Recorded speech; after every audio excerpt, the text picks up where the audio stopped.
बच्चों आज हम क्लास 7 चैप्टर 5 एक्सरसाइज 5.2 का सेकंड और थर्ड क्वेश्चन करेंगे। क्वेश्चन हमसे पूछा गया है in the adjoining figure identify, यानी कि ये जो संलग्न फोटो दिया गया है, आकृति दी गई है, इसको देखकर ये हमें जो पूछा गया है, इसमें 4 क्वेश्चन पूछे गए हैं, इनके आंसर बताने हैं। ठीक है, हिंदी वालों के लिए साथ के साथ बताता रहूंगा। तो पहला हमसे पूछा the pair of corresponding angles. Corresponding angles का मतलब होता है हिंदी में संगत कोण। तो संगत कोण वो होते हैं हमारे, जैसे कि अगर ये दो लाइन हमको पैरेलल दी गई है और ये एक तिर्यक रेखा है, ठीक है, तो ये एंगल यानी कि ये एंगल इस एंगल के संगत कोण है, यानी कि कॉरस्पॉन्डिंग एंगल है ऐसे, और ये इसके कॉरस्पॉन्डिंग है। इसी प्रकार इधर होते हैं, ठीक है, इसी प्रकार इसका ये और इसका ये कैसे है, ये कॉरस्पॉन्डिंग एंगल। तो मैंने ये लिख दिए। अब ये हमारा बन जाएगा एंगल 1 का 5 बन जाएगा, और एंगल 2 और 6 और 3 और 7 और 4 और 8, ये मैंने यहां लिख दिया। ये कैसे है, कॉरस्पॉन्डिंग यानी कि संगत कोण। हिंदी वालों के लिए बता देता हूं। अब दूसरा कहता है the pair of alternate interior angle. Alternate का हिंदी में मतलब होता है एकांतर कोण।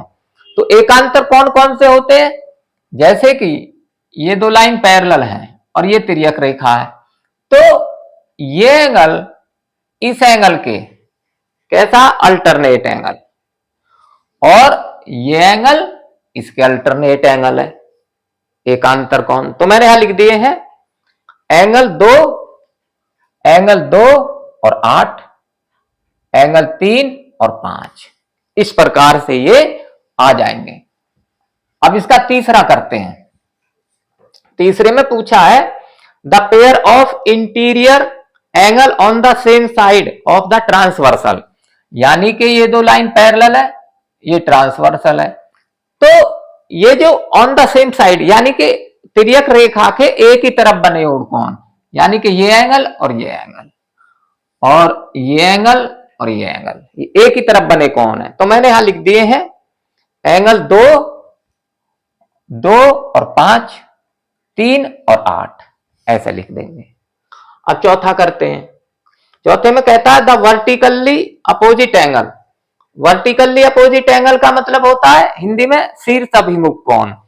तो अगर ये दो लाइन ऐसे काट रही हैं, तो ये एंगल इसके शीर्ष अभिमुख कोण यानी कि वर्टिकल अपोजिट एंगल होता है, और ये इसके वर्टिकल अपोजिट एंगल होता है। तो मैंने यहां लिख दिया है एंगल 1 का एंगल 3 आ गया, एंगल 2 का एंगल 4 आ गया, एंगल 5 का एंगल 7 आ गया, और एंगल 6 का एंगल 8 आ गया। ठीक है, अब इसका तीसरा करते हैं।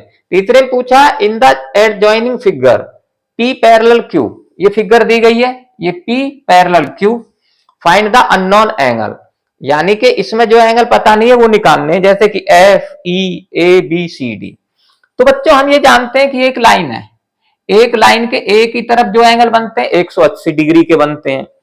तो ये 125 है, तो F प्लस 125 कितना हो जाएगा, 180 में करके बता देता हूं, यानी कि F प्लस 125 डिग्री बराबर 180 डिग्री, ये उधर जाके माइनस हो जाएगा, तो F बराबर आ जाएगा 180 माइनस 125 डिग्री। तो F बराबर आ जाएगा 180 में से 125 घटाएंगे तो 55 बचेंगे, 55 डिग्री। ठीक है, तो हमारा F कितना आ गया, 55 डिग्री। अब जितना F है उतना ही E है, क्योंकि ये कैसे है, वर्टिकल अपोजिट एंगल है, बराबर होते हैं। तो ये हमारा आ गया E इक्वल टू 55 डिग्री और F बराबर 55 डिग्री। ठीक है, अब A, अब ये हमारा F बराबर A है, क्यों, कैसे है, ये अल्टरनेट एंगल है, तो अल्टरनेट एंगल बराबर होते हैं, तो जितना F है उतना ही A है, तो A भी हमारा 55 डिग्री आ गया। अब जितना ए है उतना ही सी है। ये कैसे? वर्टिकल अपोजिट एंगल है, तो एंगल सी भी हमारा 55 आ गया।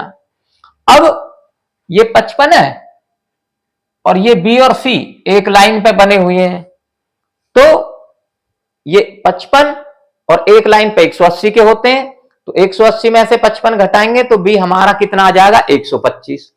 तो बी 125, तो जितना बी है उतना ही डी है, वर्टिकल अपोजिट एंगल, तो डी भी हमारा 125 आ गया। इस प्रकार से ये सारे निकल जाते हैं।